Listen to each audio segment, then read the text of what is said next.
Time में मैं एक ऐसा शो लेकर आई हूं जिसमें पब्लिक का सीधा सवाल पूछने का हक होगा। बहुत ही उम्दा सवाल पूछा है शिशिर ने भोपाल से। दर्शक हमारे सीधा पूछ रहे हैं कि हैदराबाद में कोई मरा नहीं क्या, और अगर मरा तो किसकी मिसमैनेजमेंट से मरा। इस शो के दौरान किसी भी गेस्ट ने कोई भी गलत जानकारी दी तो हम उसका फैक्ट चेक करेंगे। लाइट डिटेक्टर टेस्ट में आप फेल हो गए माजिद हैदरी जी। डॉक्टर अजीज खान लाइट डिटेक्टर टेस्ट में फेल हो चुके हैं।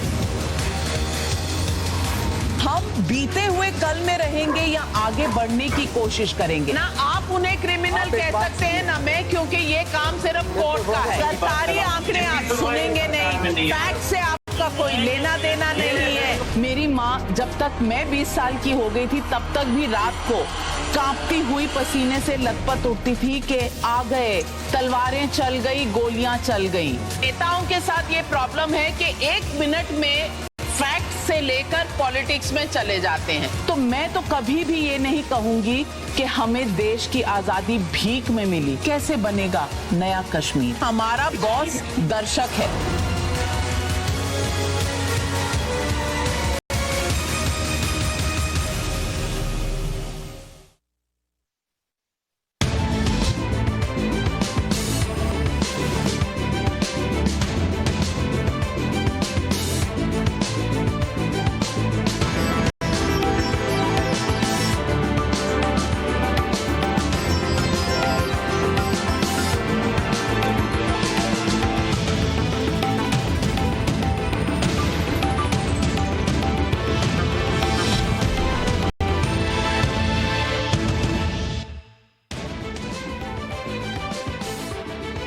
त्रिपुरा में साइनी घोष की गिरफ्तारी के बाद बीजेपी टीएमसी में तेज हुई तकरार। राष्ट्रपति से दखल की हो सकती है मांग। राज्य में हिंसा पर गृह मंत्री शाह से मिलने दिल्ली पहुंचे पार्टी के 15 सांसद, धरना देकर जताएंगे विरोध। केंद्रीय मंत्री जितेंद्र सिंह का बड़ा बयान। वीर पुरुष बलिदान दिवस में बोले पीओके को हासिल करना सरकार का अगला एजेंडा। आज लखनऊ में संयुक्त किसान मोर्चा की महापंचायत टिकैत ने चलो लखनऊ का दिया नारा। आंदोलन खत्म करने पर अब तक कोई फैसला नहीं। एआईएमआईएम प्रमुख ओवैसी की सरकार को धमकी। बाराबंकी में सभा को संबोधित करते हुए कहा सीए वापस नहीं लेने पर यही बना देंगे शाहीन बाग। आज से 2 दिन के मिशन यूपी पर होंगे। बीजेपी अध्यक्ष जेपी नड्डा गोरखपुर में बूथ सम्मेलन को करेंगे संबोधित। कल कानपुर में कार्यकर्ताओं संग बैठक। न्यूजीलैंड के साथ T20 सीरीज में टीम इंडिया ने किया क्लीन स्वीप। कोलकाता के आखिरी मुकाबले में 73 रनों से दी मात। सीरीज पर 3-0 से कब्जा।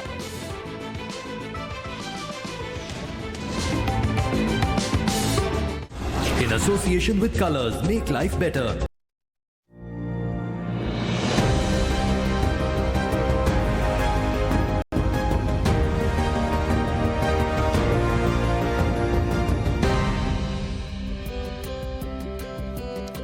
गुड मॉर्निंग, नमस्कार। मैं हूं आपके साथ हिमांशु दीक्षित और शुरुआत इस वक्त की बड़ी खबर से। पंजाब के पठानकोट में ग्रेनेड अटैक हुआ है और यह हमला आर्मी कैंप के त्रिवेणी गेट के पास हुआ है, जिसके बाद सुरक्षा एजेंसियां जांच में जुट गई हैं।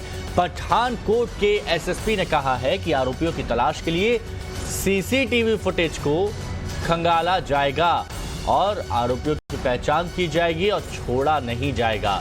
पंजाब के पठानकोट में ग्रेनेड अटैक हुआ आर्मी कैंप के त्रिवेणी गेट के पास ये बम धमाका हुआ है। सुरक्षा एजेंसियां अलर्ट हो गई हैं, जांच में जुट गई हैं और सीसीटीवी फुटेज को अब खंगाला जा रहा है ताकि आरोपियों को चिन्हित किया जा सके, पहचान किया जा सके और उनके किए की सजा दी जा सके। तो बड़ी खबर इस वक्त की आपको बता रहे हैं। इससे पहले भी कल एक खबर आई थी जहां जवानों को टारगेट किया गया था। गुरप्रीत चिन्ना हमारे सहयोगी हमारे साथ जुड़े हैं। गुरप्रीत, इस धमाके से जुड़ी क्या जानकारी आपके पास?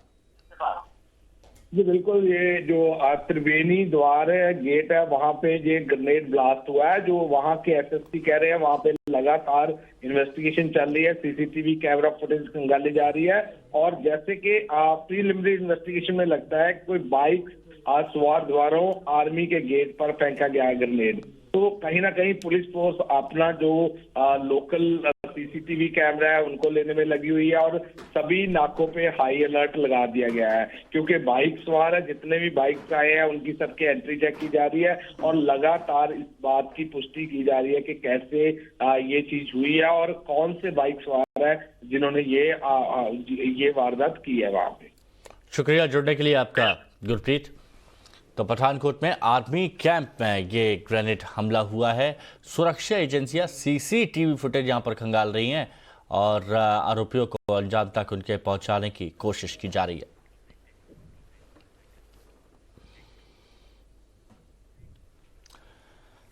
और अब आपके लिए टॉप 10 न्यूज। त्रिपुरा में टीएमसी अब बीजेपी के खिलाफ आर पार के मूड में है। टीएमसी की यूथ प्रेसिडेंट शाइनी घोष को पुलिस ने हत्या की कोशिश के आरोप में गिरफ्तार किया है, जिसके बाद आज शाइनी घोष को कोर्ट के सामने पेश किया जाएगा। मामला गरमाने के बाद अब पश्चिम बंगाल के मुख्यमंत्री दिल्ली आ रही हैं। साथ ही दिल्ली में आज संसदीय समिति की बैठक भी होनी है। खबर है कि इस मामले को लेकर टीएमसी सुप्रीम कोर्ट भी जा सकती है। शाइनी घोष की गिरफ्तारी के खिलाफ आज टीएमसी के सांसद दिल्ली में धरना भी देंगे। तृणमूल कांग्रेस आरोप लगा रही है कि बीजेपी त्रिपुरा में उनके बड़े नेताओं की रैली नहीं होने दे रही है। टीएमसी का ये भी कहना है कि उनके कार्यकर्ताओं को त्रिपुरा में निशाना बनाया जा रहा है। शाइनी घोष की गिरफ्तारी के बाद टीएमसी के महासचिव अभिषेक बनर्जी रविवार को ही त्रिपुरा जा रहे थे, लेकिन उनकी चार्टर्ड फ्लाइट को अगरतला में उतरने की अनुमति नहीं दी गई। आरोप है कि 20 नवंबर को तृणमूल कांग्रेस की यूथ प्रेसिडेंट शाइनी घोष अपनी कार से गुजर रही थी, तभी बीजेपी कार्यकर्ताओं ने उन पर हमला कर दिया। टीएमसी आरोप लगा रही है कि शाइनी की कार पर बीजेपी वालों ने हमला किया, लेकिन पुलिस ने उनके खिलाफ ही झूठा मुकदमा दर्ज कर लिया। आरोप लगाया कि उन्होंने बीजेपी के कार्यकर्ताओं को अपनी कार से कुचलने की कोशिश की।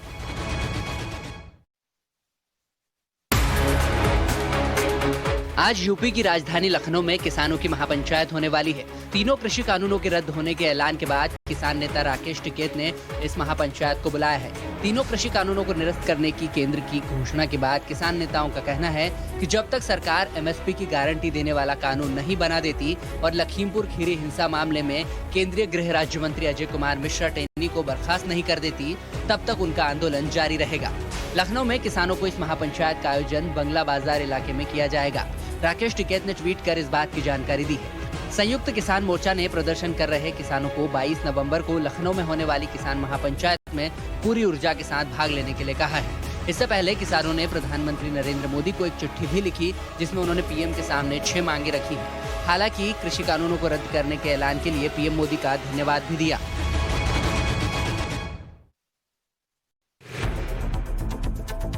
आज से बीजेपी के राष्ट्रीय अध्यक्ष जेपी नड्डा 2 दिनों के यूपी दौरे पर रहेंगे। इस दौरान नड्डा गोरखपुर और कानपुर में बूथ अध्यक्षों के सम्मेलन को संबोधित करेंगे। वो कानपुर में क्षेत्रीय कार्यालय के उद्घाटन के साथ ही 7 जिला कार्यालयों का भी वर्चुअल उद्घाटन करेंगे। जेपी नड्डा आज दोपहर 12:15 बजे गोरक्षनाथ मंदिर में जन कल्याण की मंगल कामना के साथ पूजा अर्चना करेंगे, जबकि दोपहर के 3 बजे गोरखपुर के चंपा देवी पार्क में सर्किट हाउस के पास बूथ अध्यक्षों के सम्मेलन को भी संबोधित करेंगे। बीजेपी अध्यक्ष शाम 4:30 बजे गोरखपुर एयरपोर्ट के पास वनटंगिया परिवारों से बातचीत करेंगे, जिसके बाद वो लखनऊ के लिए रवाना हो जाएंगे।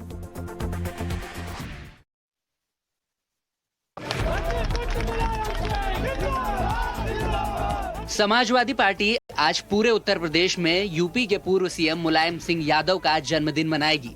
इस समारोह में खुद मुलायम सिंह यादव के अलावा एसपी के अध्यक्ष अखिलेश यादव समेत कई बड़े नेता शामिल होंगे।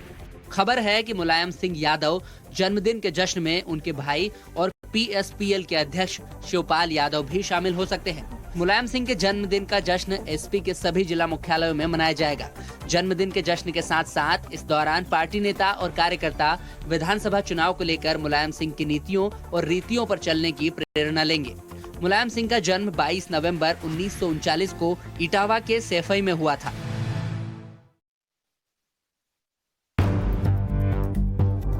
पंजाब के पूर्व सीएम कैप्टन अमरिंदर सिंह अपने गढ़ पटियाला में ही विधानसभा चुनाव में उतरेंगे।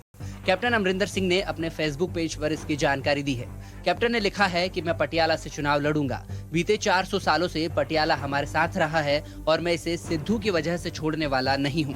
पटियाला हमेशा से ही कैप्टन फैमिली का गढ़ रहा है। वह खुद इस सीट से 4 बार चुनाव जीत चुके हैं। इसके अलावा उनकी पत्नी परनीत कौर भी यहीं से 2017 का चुनाव जीती थी। इसी साल अप्रैल में कैप्टन अमरिंदर सिंह ने नवजोत सिंह सिद्धू को पटियाला से मैदान में उतरने की चुनौती दी थी। उसके बाद से ही दोनों नेताओं के बीच रार बढ़ती चली गई और अंत में कैप्टन अमरिंदर सिंह को सीएम पद से ही इस्तीफा देना पड़ा। पद से इस्तीफे के बाद भी कैप्टन अमरिंदर सिंह कई बार नवजोत सिंह सिद्धू पर निशाना साध चुके हैं। एक बार फिर से उन्होंने पटियाला से चुनाव लड़ने का ऐलान करते हुए सिद्धू पर हमला बोला है। कैप्टन के चुनाव लड़ने के ऐलान के साथ ही पंजाब में सियासी माहौल गर्मा गया है। कैप्टन अमरिंदर सिंह ने सीएम पद से इस्तीफा देने के साथ ही कांग्रेस का भी साथ छोड़ दिया है और अपनी नई पार्टी पंजाब लोक कांग्रेस का गठन कर लिया है।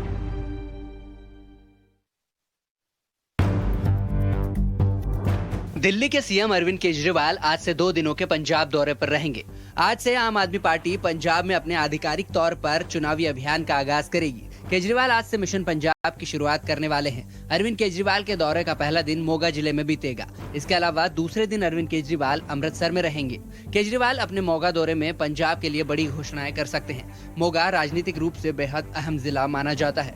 पिछले विधानसभा चुनाव में भी केजरीवाल ने पंजाब के किसानों के लिए पार्टी का घोषणा पत्र मोगा के बाघापुराना इलाके से राजनीतिक रैली में इसका ऐलान किया था। अकाली दल कांग्रेस के बाद आम आदमी पार्टी भी यहां बड़ी रैलियां करने की तैयारी में है। दिल्ली के सीएम लुधियाना में भी पार्टी के एक कार्यक्रम में हिस्सा ले सकते हैं। कांग्रेस ने भी सोमवार को लुधियाना में पार्टी का एक कार्यक्रम रखा है। इसमें मुख्यमंत्री चरणजीत सिंह चन्नी और नवजोत सिंह सिद्धू शामिल होंगे।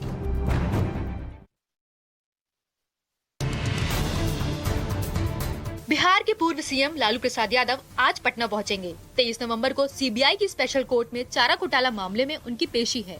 जानकारी के मुताबिक उनके साथ पूर्व सीएम और उनकी पत्नी राबड़ी देवी भी पटना आ रही हैं। लालू प्रसाद यादव सीबीआई की विशेष अदालत में चारा घोटाला मामले में हाजिर होंगे। लालू प्रसाद चारा घोटाला मामले में मुख्य आरोपी है। इससे पहले सीबीआई की स्पेशल कोर्ट ने चारा घोटाला मामले में लालू प्रसाद सहित 28 आरोपियों को कोर्ट में पेश होने का आदेश दिया था। इसी मामले में विशेष अदालत ने पेशी के लिए न आने वाले अभियुक्तों के संबंध में सीबीआई को निर्देश दिया कि वो उसे बताए कि पेशी के लिए न आने वाले लोग जिंदा हैं या नहीं। इससे पहले लालू यादव समेत 3 आरोपियों ने कोर्ट में बीमारी का हवाला दिया था। तब अदालत ने उनकी मांग को माना नहीं था। सुनवाई के बाद स्पेशल कोर्ट ने लालू समेत सभी अभियुक्तों को 23 नवंबर को खुद हाजिर होने का निर्देश दिया था। शराबबंदी के बावजूद शराब पीने और बेचने के मामले में पटना में पुलिस ने ताबड़तोड़ छापेमारी की है।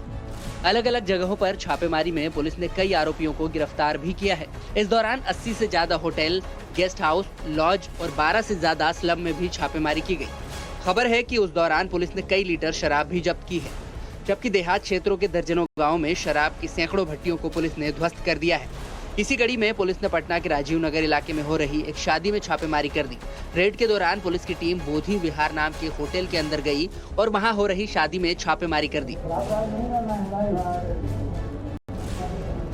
पुलिस ने कमरों से लेकर मंडप तक की तलाशी ली। तलाशी अभियान के दौरान पुलिस ने दुल्हन के कमरे को भी खंगाला।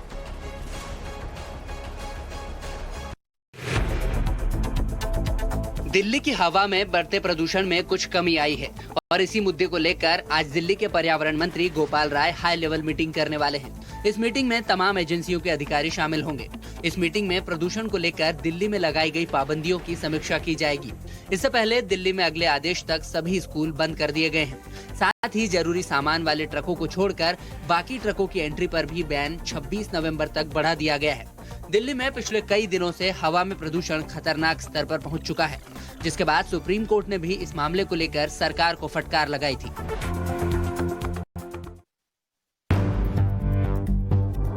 हिमाचल प्रदेश के शिमला में एक कार हादसे की सीसीटीवी तस्वीरें सामने आई हैं। तस्वीरों में दिख रहा है कि सड़क पर 2 लोग चल रहे हैं, तभी ऊपर से एक कार आती है और तेज रफ्तार में रेलिंग से टकरा जाती है। रेलिंग में टकराने के कारण कार रुक जाती है, लेकिन रेलिंग टूटने के कारण वो नीचे सड़क पर आ गिरती है। शिमला के हिमलैंड होटल के पास ये जबरदस्त हादसा हुआ। यहाँ कार सड़क किनारे लगी रेलिंग को तोड़ते हुए नीचे जा गिरी। गनीमत इस बात की रही कि हादसे में कार सवार सभी लोग सुरक्षित बच गए। बताया जाता है कि गाड़ी के सामने अचानक लंगूर आ गया और उसे बचाने के चक्कर में कार से कंट्रोल छूट गया और वो बेकाबू होकर नीचे जा गिरी। कार में पति पत्नी और उनका 4 साल का बेटा सवार था। तीनों कृषि कानून वापस लिए जाने के बाद आंदोलन खत्म करने को लेकर संयुक्त किसान मोर्चा अब तक कोई फैसला नहीं ले सका है। आज लखनऊ में किसानों की महापंचायत होने वाली और महापंचायत के लिए संयुक्त किसान मोर्चा ने पूरी ऊर्जा के साथ किसानों को शामिल होने के लिए कहा है। किसान नेता राकेश टिकैत ने महापंचायत के लिए चलो लखनऊ का नारा दिया है। ये पंचायत लखनऊ के इको गार्डन में होगी। तो किसान महापंचायत में आंदोलन पर फैसला होगा। अभी तक कोई नतीजा निकल नहीं पाया।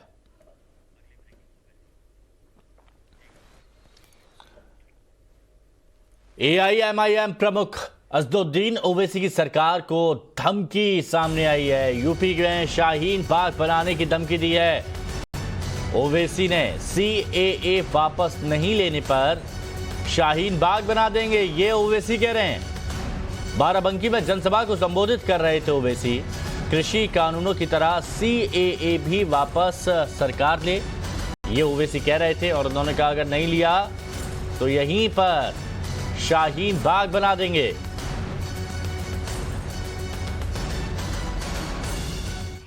के लिए ये 3 कानूनों को, कृषि कानूनों को वापस लिया। हम आपसे इस बात का डिमांड करते हैं कि सीएए कानून को भी वापस लिया जाए। क्या आपको मंजूर है कि सीएए का कानून वापस लिया जाए? अरे अगर है मंजूर तो कहो मंजूर, ताकि मालूम हो जाए मोदी जी को, वरना बोलेंगे मैं ही तपस्या किया था। सीएए का कानून वापस लेना चाहिए। क्यों लेना चाहिए? क्योंकि वो संविधान के खिलाफ है। वो संविधान जिसको बाबा साहेब अम्बेडकर ने बनाया था, जिसमें मजहब की बुनियाद पर कानून नहीं बनाया जा सकता। बीजेपी ने मजहब की बुनियाद पर भारत के संविधान में फंडामेंटल राइट टू इक्वालिटी, ये बराबरी का हक एक फंडामेंटल राइट है। उस फंडामेंटल राइट के खिलाफ कानून बनाया गया। और हम मुतालबा करते हैं कि सीएए कानून को भी वापस लिया जाए। हमसे मीडिया वाले पूछ रहे हैं कि अगर नहीं करे तो क्या करेंगे? अगर एनपीआर और एनआरसी का कानून बनाएंगे तो हम दोबारा रोड पे निकलेंगे। यहीं पर भी शाहीन बाग बनेगा इंशाअल्लाह ताला। याद रखना, हम खुद आएंगे यहां पर। वहीं आज लुधियाना में पंजाब कांग्रेस की एक अहम बैठक होगी। प्रदेश के मुख्यमंत्री चरणजीत सिंह चन्नी और प्रदेश अध्यक्ष नवजोत सिंह सिद्धू बैठक में शामिल होंगे और दोनों नेता बैठक में पार्टी कार्यकर्ताओं को संबोधित करेंगे। बड़ी खबर इस वक्त की आपको बता रहे हैं। लुधियाना में पंजाब कांग्रेस की बैठक होगी। मुख्यमंत्री चरणजीत सिंह चन्नी और नवजोत सिंह सिद्धू बैठक को संबोधित करेंगे, कार्यकर्ताओं को संबोधित करेंगे।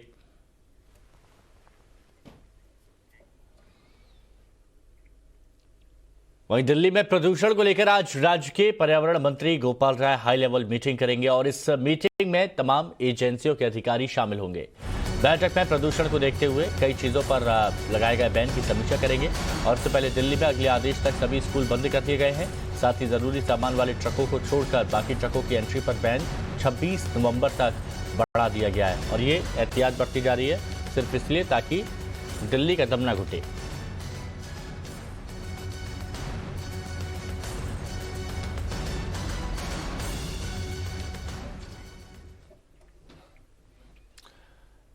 केंद्रीय स्वास्थ्य मंत्री मनसुख मांडविया आज 4 राज्यों में कोरोना टीकाकरण की समीक्षा करेंगे और मनसुख मांडविया मणिपुर, मेघालय, नागालैंड और पुडुचेरी में कोरोना वैक्सीनेशन की समीक्षा करेंगे। ये वो राज्य हैं जहां कोरोना वैक्सीन की पहली खुराक का कवरेज 70% से कम है।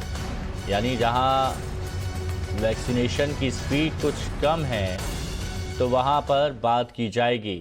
स्वास्थ्य मंत्री मनसुख मांडविया 4 राज्यों में कोरोना वैक्सीनेशन की समीक्षा करेंगे और इसी के चलते अधिकारियों के साथ बैठक भी करेंगे। राजस्थान में कैबिनेट विस्तार के बाद भी कांग्रेस की कला खत्म नहीं हो रही। पार्टी के एक वरिष्ठ नेता ने सीएम गहलोत को पत्र लिखकर नाराजगी जताई। वहीं कई विधायक नए मंत्रिमंडल में जगह न मिलने से नाराज हैं और खुल्लम खुल्ला कैमरे के सामने अपनी नाराजगी का ऐलान भी कर रहे हैं। मैं हेमाराम चौधरी, मैं महेंद्रजीत सिंह मालविया, मैं महेश जोशी।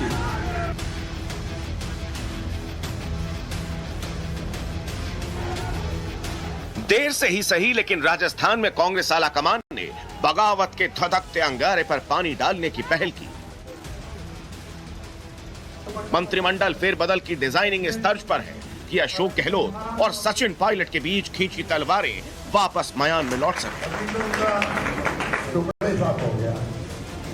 तय फॉर्मूले के मुताबिक राजस्थान कैबिनेट में कुल 30 मंत्री शामिल हुए, जिसमें नए मंत्रियों की संख्या 15 है।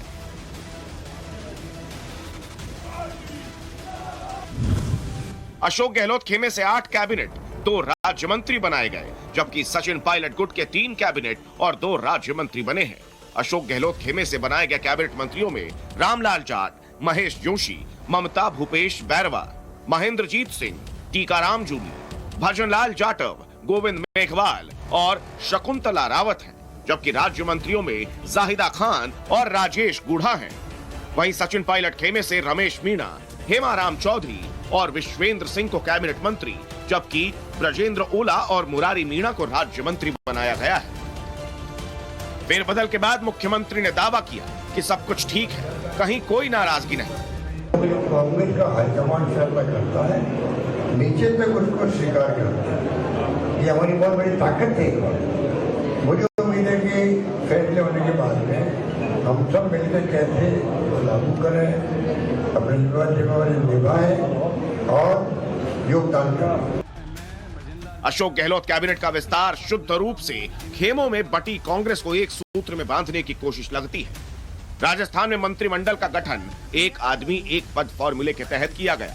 मंत्रिमंडल विस्तार में पार्टी के अंदर अलग अलग गुटों को संतुष्ट करने की नीति को तरजीह दी गई है। हालांकि इसके साथ ही जातीय समीकरण को भी साधने की कोशिश दिख रही है। अनुसूचित जाति से मंत्रिमंडल में 4 सदस्य हैं, जबकि अनुसूचित जनजाति से भी 3 मंत्री यानी SC/ST समुदाय को प्रतिनिधित्व देने की कोशिश दिखती है। इसके अलावा इस कैबिनेट में 3 महिलाएं और एक मुस्लिम चेहरा भी है। सवाल यह है कि क्या राजस्थान कैबिनेट के विस्तार के बाद कांग्रेस में अंदरूनी कलह पर विराम लग जाएगा? कम से कम सचिन पायलट ने तो ऐसा ही संकेत दिया है। मौजूदा विस्तार पर खुशी जताई है। कोई धड़ाधुड़ा नहीं है, सब पार्टी के लोग हैं। पार्टी ने ही MLA बनाया, मंत्री बनाया, अलग अलग जिम्मेदारी लोगों को दी गई है। मुझे लगता है कि ये मीडिया में ज़्यादा चल रहा है, लेकिन हमारा मन ये है कि हम और काम करें ताकि 23 में सरकार दोबारा बन सके। उस दिशा में हम लोग काम कर रहे हैं। कहावत है, स्थिर पानी में हलचल बहुत होती है।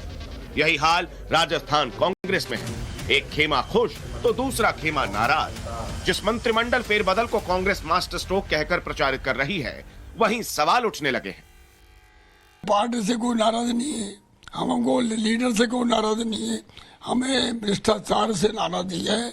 जिस आदमी को पूरे जिले के MLA और आम पब्लिक ने ये कह दी कि इस भ्रष्ट मिनिस्टर को हटा देना, उन्हें हटाकर उल्टा उसे तोपा दिया है। कोई नाराजगी नहीं है, लेकिन मुझे लगता है जो कैबिनेट विस्तार हुआ है इसमें महिलाओं को और अल्पसंख्यकों को प्रॉपर रिप्रेजेंटेशन मुझे लगता है नहीं मिला है। क्योंकि हम बात करते हैं 33% रिजर्वेशन की, उसका बिल भी हमने विधानसभा में पास किया है, लेकिन जब टिकट देने की बात आती है विधानसभा की तो कांग्रेस पार्टी टिकट नहीं देती है।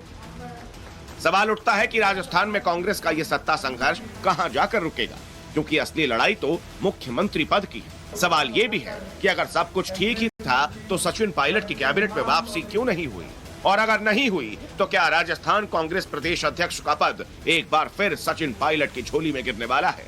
देखते जाइए, क्योंकि सत्ता संतुलन का ये खेल अभी अधूरा सा लग रहा है। जयपुर से भंवर पुष्पेंद्र के साथ ब्यूरो रिपोर्ट, टाइम्स नाउ, नव भारत।